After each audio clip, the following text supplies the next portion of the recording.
Dur travail. Travailler un peu plus fort l'éthique du travail. Travail. Très dur, dur. Éthique de travail. Travail. Travail. Éthique. Bonjour à tous, je m'appelle Evan Carmichael. Mon seul mot est de croire, et je crois que les entrepreneurs vont résoudre tous les problèmes majeurs du monde. Alors pour vous aider dans votre voyage, nous allons apprendre aujourd'hui comment vous pouvez développer une éthique de travail insensée. Et comme toujours les gars, si vous entendez quelque chose qui résonne vraiment avec vos styles, vous plaît laissez-le dans les commentaires ci-dessous, mettez des citations autour de lui afin que d'autres personnes puissent aussi être inspirées. Et quand vous l'écrivez, il est beaucoup plus probable que vous en teniez à vous-même. Prendre plaisir. Musique inspirée. Oui, je me lève à des heures folles que ce soit 3 heures du matin ou que nous parlions à Londres. Je me levais à 3 heures parce que je devais être sur le plateau. À 4 heures, je suis désolé par 7. Donc, quelle que soit la durée de mon appel, et je le dis au studio, au réalisateur et au producteur, mon temps d'appel est à 7 heures. Ensuite, vous reculez votre horloge de 4 heures et c'est à ce moment-là que je me lève et que je m'entraîne 2 fois. Alors je fais mon cardio, puis le petit déjeuner, puis je vais frapper les poids. Clangin et Bangin nous l'appelons. Chacun iront rire, mais à quelle heure vous allez vous coucher? Vous pourriez bien tirer très tard le soir. Je fais la moyenne sur un film. Je vais en moyenne environ 5 heures de sommeil. Vous savez que le dur labeur paie. J'ai mis énormément de travail tout au long de cette accumulation.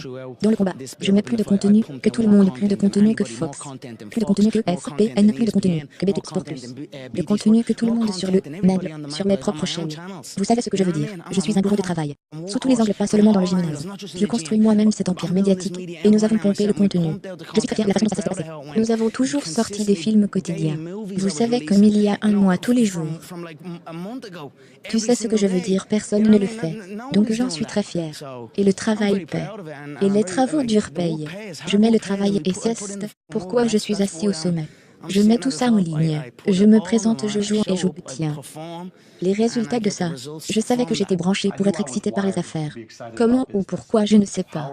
Et il y a certains gars qui ont la génétique pour sauter à la LHM.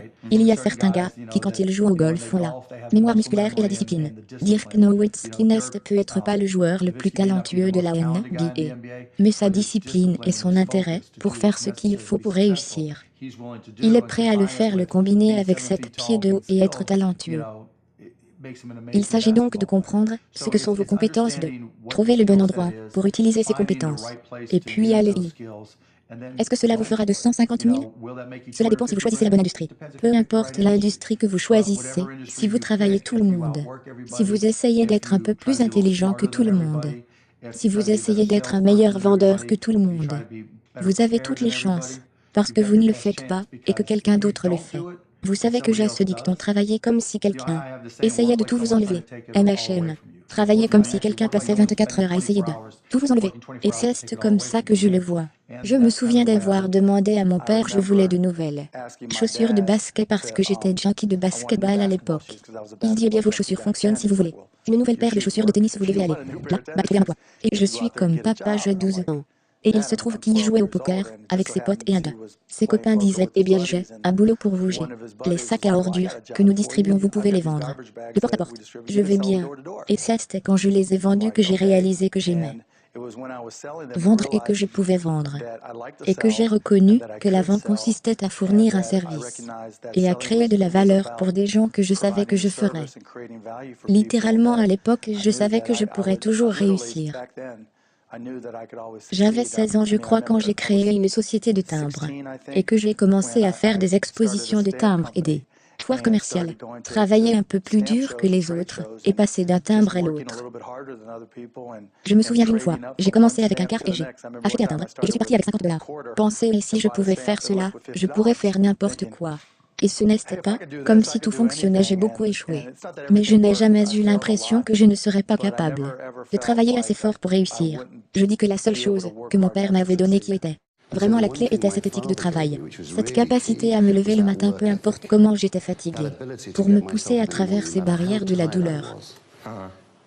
Et encore une fois, la combinaison d'une perte d'une mère à 6 ans, puis d'être envoyé au travail à 10 heures, Je veux dire commencer le travail à 5 heures du matin par la route du lait. Être déposé à 8h45 à l'école dans la camionnette à lait. Cette éthique de travail. Donc cette combinaison de ces deux, l'éthique du travail et la grande insécurité, a été ce qui m'a amené là où je suis allé. Vous avez tendance à être incroyablement modeste en termes de description de vos talents et vous semblez toujours diminuer vos capacités dans une certaine mesure alors qu'il y a clairement une raison pour laquelle cela, tout ce que vous faites a fonctionné. Je lisais comment vous avez dit cela dans une certaine mesure.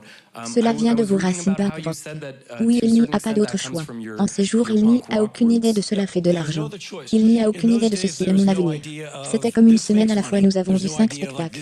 Nous allons arriver à dimanche, exhale brusquement, et même. Ces jours étaient comme se battait avec la turbulence. Et donc je n'ai jamais vraiment vu d'avenir, aucun d'entre nous ne l'a fait.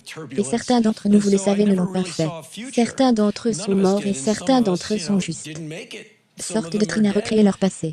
Et j'ai donc réalisé que je devais travailler très dur parce que je n'ai pas la facilité du talent. Et je viens de là à bien des égards, cela m'a très bien servi. En cela, je suis un peu plus travailleur que jamais complètement.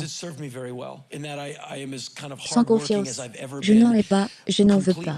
Parce que je pense que vous tournez le dos à la chose et ceste. Quand vous vous faites avoir, ceste quand vous pensez j'ai compris. Je ne pense jamais, je l'ai eu, je pense au mec, ne gâche pas ça. Dis mais, et je fais, tout comme vous et moi assis ici en ce moment, j'essaie de m'engager pleinement. Et cette intensité, je pense, m'a très bien servi. Mais ça vient du punk rock absolument. Et le dernier patron que j'ai eu était mon patron chez Agendas, mon magasin de crème glacée. Et à ce jour, il vient encore à mes spectacles. Et chaque fois que je vois Steve, qui m'a donné mon premier appartement, je vivais dans ma voiture, il croyait en moi. Chaque fois que je le vois, je pleure. C'est bon de vous voir, monsieur. Henri, vous pouvez m'appeler Steve. Je ne peux pas faire ça, parce qu'il m'a fait confiance avec son argent, et je lui ai dit de me laisser diriger ton magasin. Je sais comment faire ça. Je peux le faire. Il a dit, eh bien, si vous bousillez, vous êtes dehors ici. J'ai dit, je ne vais pas bousiller. Et ça a fini par être j'ai couru un magasin. Et ainsi, mais c'était la colère qui a dit je serai ici toute la semaine sacrément, je vais obtenir tout cela bien guillemets. J'ai renvoyé un personnel et réembauché un groupe de personnes qui pouvaient vraiment travailler, marmonnant et par colère. Comme si je serais de retour dans 4 heures pour exécuter ce travail de 75 $ l'heure dans le sol. Et puis j'ai rejoint Black Flag et je pensais que j'étais une personne travailleuse. Ensuite vous rencontrez les gars de Black Flag qui sont tellement motivés. Vous voyez Greg, je travaillais 23 heures par jour. Comme Greg, tu es toujours au téléphone. Je connais. Greg, quand as-tu mangé? Je ne sais pas. Greg, quand as-tu pris ta douche pour la dernière fois? On prend une douche comme si nous n'allions pas être arrêtés. Et je vais un peu avec cette intensité dans tout ce que je fais. Comme si tu étais très calme, beau jeune homme. Regardez-moi, je suis un spa assis à côté de vous comme si je faisais une interview avec vous. Interviewez-vous et concentrez. Je transpire l'homme. Le public rit. Mais je suis comme ça, aller à l'aéroport comme... Rire, 10 000, rire. Et ainsi, mais c'est la colère qui est le genre de ma vie et le sentiment de vengeance. Chaque foutue personne qui a dit que je ne serais rien, je l'ai écrit tous les jours. Tout le monde que je devais endurer dans n'importe quel groupe dans lequel j'étais, tous les jours dans une poudre. Applaudissements, merci. Et je ne leur souhaite aucun mal, je veux juste briller plus fort. Et si ça me brûle le corps, je suis content d'y aller tout de suite. Vaille info. Et puis quand vous pensez que vous allez dur, aller plus fort. Comme ça, c'est vraiment ça, juste de la bousculade. Il n'y a rien que vous ne pouvez pas mettre assez de travail dans chaque jour. Et ne pas aller mieux. Si vous voulez être bon à quelque chose, vous ne pouvez pas le faire tous les jours et ne pas aller mieux. Ça, c'est la même école avec de la musique. C'est la même chose que d'apprendre à jouer d'un instrument ou de quelque chose. Si vous passez votre temps à pratiquer un métier, comme vous le savez, c'est vraiment ça. C'est juste que vous savez, parce qu'aujourd'hui avec Internet, tout est si accessible, tout le monde dans le monde est un rappeur. Tout le monde met de la musique, alors c'est comme comment vous. La qualité va toujours importer, mais aussi être différent. Vous ne pouvez pas essayer d'être différent, vous devez juste être vous-même. En quoi est-ce différent aujourd'hui en faisant ton spectacle? Tard dans la nuit qui y a 10 ans? Es-tu plus instinctif, es-tu plus point? Pensez-vous moins à ce sujet, et vous le faites juste? Oui, c'est de la mémoire musculaire. Il a l'habitude de l'intervieweur, comme une balançoire de golf. Vous cronchez votre et vous essayez constamment d'apprendre. Vous pensez toujours, mais votre ratio entre penser et agir est très différent. Au début, j'y pensais beaucoup, vous savez, dans mon cerveau cognitif. Et puis il y en avait tellement, peu importe le mince roseau de talent que vous avez, et ensuite vous pensez au reste. Et puis au fil des années, je pense que vous savez qu'ils disent toujours le cerveau des reptiles. La partie reptile de votre cerveau, ou la respiration, le rythme cardiaque. C'est le truc que même, si tu es inconscient, ça marche toujours. Je crois vraiment que beaucoup de mes talk shows ou instincts de comédie sont maintenant dans mon cerveau de reptile, que tu pourrais m'abattre, et que mon cœur battrait encore, je respirerai encore, et je demanderai encore à Lindsay Lohan. En riant, une question stupide. Interviewé, vous venez de devenir d'une certaine manière. Cela fait partie de votre ADN. Ouais, je pense que beaucoup de choses sont vous. Devez avoir une certaine capacité. Mais alors c'est juste combien? Je pense vraiment qu'il y a juste un. Je pense que les gens sous-estiment. Ça n'a pas l'air sexy, ça n'a pas l'air cool. Intervieweur, combien voulez-vous? Peu dans l'éthique du travail. Et juste à quel point le voulez-vous? Et vous savez, à plusieurs reprises au cours des années où j'ai fait mon spectacle, vous pouviez me tirer dans la poitrine avant de sortir. Et je continuais à marcher et à faire ce spectacle, et puis je vais revenir en coulisses et mourir. Mais nous faisons ce spectacle. Interviewez, la chose intéressante pour moi de vous parler. Et ce qui vous rend si fascinant, c'est juste les talents que vous voyez à l'écran. Mais en même temps, il y a une certaine innocence et pourtant une certaine puissance. Et il me semble que c'est à la fois artiste et aussi point. Entreprise. Oh merci. Intervieweur, mais croyez-vous cela? Ouais. Intervieweur, j'ai raison. Je travaillais très dur, rire, pour que ça soit vrai, merci. Merci, et bien parce que sans prendre le contrôle de l'affaire, je perds un peu de contrôle sur la création, ce qui est le plus important. Intervieweur, plus vous contrôlez l'entreprise, plus vous pouvez donner du goût à la création. Exactement. Intervieweur ou donner des ailes à la création. Oui, alors je mène. Tenez à l'écart. Je m'en fiche, je ne le veux pas. Je suis artiste. Rire. Je n'en ai pas besoin. Vous savez, mais c'est mon affaire maintenant, c'est important, c'est votre agent. Mon agent dit toujours que je suis son seul client qui le rappelle. Dès qu'il rien, parce que c'est mon affaire, et que je respecte mon affaire. Interviewez votre agent, vous dit que vous êtes le seul client. Qu'il appelle pour lui dire immédiatement. Si j'ai un appel manqué, j'appelle et je suis probablement le seul. Je renvoie des mails, je renvoie des appels téléphoniques. Parce qu'intervieweur, parce que vous voulez savoir quelles sont les options. Oui, je travaillais très dur pour construire ceci et je veux continuer à le construire. Et c'est mon affaire personnelle. Donc je ne comprends pas comment les gens se relâchent. J'ai une maladie, je suis un bourreau de travail. C'est comme être alcoolique, je ne peux pas l'abandonner. Je ne me sens pas bien depuis 2 semaines, et je ne me sens pas bien. Alors je ne peux pas aller travailler. Parce que je ne peux pas aller travailler, je m'empire. Si je suis assis à un endroit, je suis stressé. La raison pour laquelle je ne bouge pas trop est parce que je ne me sens pas bien, sinon je déteste m'asseoir à un endroit. Un peu de travail doit m'être donné, ma femme et mes enfants. Me disent, vous savez que vous travaillez 20 ans sur 24, pourquoi faites-vous cela? Mais je ne pense pas avoir besoin d'argent. Je ne pense pas que je suis avide de plus de célébrité. Je vais bien, je peux faire un film en 2 ans, et être heureux avec ça. Mais je ne suis juste pas content. Je dis à tout le monde que si je ne travaille pas, je suis déprimé. Je ne sais pas si c'est une malédiction ou une bénédiction. Peut être qu'à la fin de tout cela, quand nous mourrons, Dieu dira, avez-vous travaillé? Je vais dire oui, beaucoup. Oh putain, vous allez en enfer, parce que je ne voulais pas que quelqu'un travaille, guillemets. Ou il pourrait être où vous avez travaillé, c'est vraiment bien parce que je voulais que tout le monde travaille, guillemets. Donc je ne sais pas, lundi va avoir raison. Mais je continue à travailler. Je pense que j'ai cette peur que vous avez très peu de jours dans la vie. Et vous devez les entasser avec beaucoup de choses.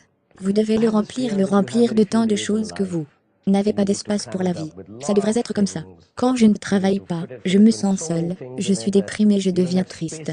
Je ne bois pas, je ne suis pas un philosophe, je ne suis pas un poète, que j'aime la solitude. Je déteste être seul, et je déteste être avec les gens à la fois. Je suis insociable, je suis très bizarre avec les gens. Donc ce qui se passe, c'est que j'ai remplacé les gens avec du travail dans ma vie. Parce que quand je travaille, je suis avec beaucoup de monde. Et ce sont des gens avec lesquels je peux interagir parce que, quelque part, il y a un mur que je n'interagis pas avec eux socialement. J'interagis avec eux à ce but commun, tu sais, qui est pour le travail. Je peux donc discuter avec elle, ou discuter avec lui. Et apparaissent des amis pour ce moment. Beaucoup de mes camarades de cinéma se plaignent qu'après la fin du film, Tu ne nous parles pas. Je ne peux pas leur expliquer que je n'ai rien d'autre à dire. Je t'aime, tu me manques. Mais tu me manques à travers le travail. J'aime beaucoup de gens, que j'aime comme la famille. Et je ne peux pas prendre le téléphone et parler avec eux. Je ne peux pas socialiser avec eux. Je ne peux pas m'asseoir et discuter avec leurs. Mais quand nous travaillons, je peux juste être avec eux. Donc je ne sais pas quoi. Cesse-t-tout, j'ai remplacé la solitude, la dépression et les gens avec le travail. Quand tu viens du milieu ouvrier dont je viens, je me sens coupable. À 10h moins 5, si je ne suis pas au bureau, je sais que cela peut vous sembler étrange. Mais c'est une éthique de travail. Je dois être à moitié mort pour ne pas aller travailler. C'est une sorte d'éthique de travail qui est intégrée en moi.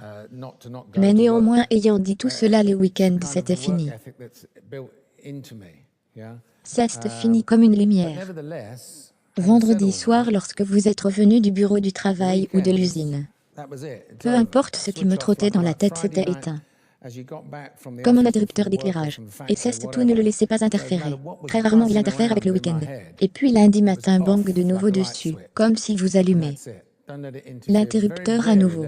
Donc j'ai eu un peu de discipline à cet égard, oui. Merci beaucoup d'avoir regardé. J'espère que tu as apprécié. J'aimerais savoir ce qui était votre plus grand emporté de qu'allez-vous appliquer immédiatement dans votre vie ou dans votre entreprise? Laissez-le dans les commentaires ci-dessous, je suis super curieux de savoir. Donc merci encore les gars de regarder. Je crois en toi. J'espère que vous continuez à croire en vous, et quel que soit votre seul nom. Beaucoup d'amour, à bientôt.